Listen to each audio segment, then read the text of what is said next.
Welcome to GGL news. కోటి సంతకాలతోనైనా చంద్రబాబు ఆలోచన మారాలి. ఎర్రకోట రాజీవ్ రెడ్డి. కర్నూలు జిల్లా ఎమ్మిగనూరు మెడికల్ కాలేజీల ప్రైవేటీకరణను వ్యతిరేకిస్తూ ఎమ్మిగనూరులో వైఎస్ఆర్సీపీ నియోజకవర్గపు ఇన్ఛార్జ్ ఎర్రకోట రాజీవ్ రెడ్డి, రాష్ట్ర కార్యదర్శి ఎర్రకోట జగన్మోహన్ రెడ్డి ఆధ్వర్యంలో చేపట్టిన సంతకాల సేకరణ ప్రక్రియ పూర్తి అయినట్లు ఎర్రకోట రాజీవ్ రెడ్డి పేర్కొన్నారు.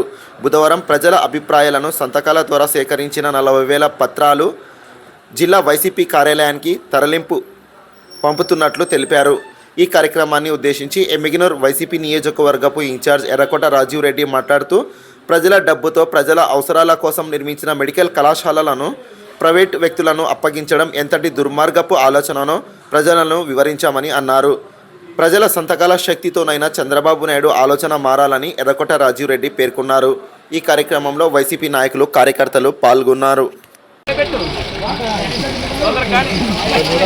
అండి, ఈరోజు మా వైఎస్ఆర్సీపీ పార్టీ అధ్యక్షుడు జగన్మోహన్ రెడ్డి గారు చెప్పిన మాటల వలన ప్రతి ఒక్కరి కూడా ప్రతి ఒక్క నియోజకవర్గంలో ఈ రచ్చబండ కార్యక్రమాలు చేస్తూ జనాల్లో ఒక స్ఫూర్తిని తీసుకొని రావాలని చెప్పి ప్రతి ఒక్క నియోజకవర్గంలో ఇన్ఛార్జీలు అందరూ కూడా కష్టపడ్డారు. వాళ్ళతో పాటు వాళ్ళ క్యాడర్ వైఎస్ఆర్సీపీ కుటుంబీకులు కావచ్చు, లీడర్లు కావచ్చు, సర్పంచులు కావచ్చు, జెడ్పీటీసీలు కావచ్చు, ప్రతి ఒక్కరు కూడా ఈ రచ్చబండ కార్యక్రమంలో కష్టపడి ప్రతి ఒక్కరు సంతకాల సేకరణ చేసి ప్రతి ఒక్క ప్రజలకు కూడా తెలిపి ఈ ఉద్యమం ఏంటో అని తెలిపి ఇక పీపీపీ విధానం గురించి వచ్చేసరికి పీపీపీ విధానంని మేము ఎందుకు అడ్డగిస్తున్నామంటే మా పేద ప్రజలు కావచ్చు, లేకపోతే మా విద్యార్థులు కావచ్చు, వాళ్ళకు చదువు అనేది ఒక ఆశ ప్రజల్లో, పేద ప్రజల్లో డాక్టర్ అవ్వాలనే ఒక ఆశని కూడా ఈరోజు ఈ ప్రభుత్వం తీసేసి వాళ్ళు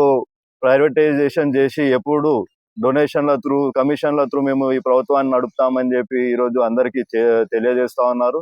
ఈ విషయాన్ని ఈ నియోజకవర్గంలో ఉన్న ప్రతి ఒక్క ప్రజలు కూడా చూసిన తర్వాత మాకు ప్రతి ఒక్కరు కూడా వచ్చి మద్దతు ఇచ్చారు. ఈ రచ్చబండ కార్యక్రమంకి, కోటి సంతకాల సేకరణకు వాళ్ళకు కూడా ఎప్పుడు రుణపడి ఉంటాం. వాళ్ళందరికీ కూడా ఎప్పుడు ఈ వైఎస్ఆర్సీపీ పార్టీ మద్దతుగానే ఉంటుంది.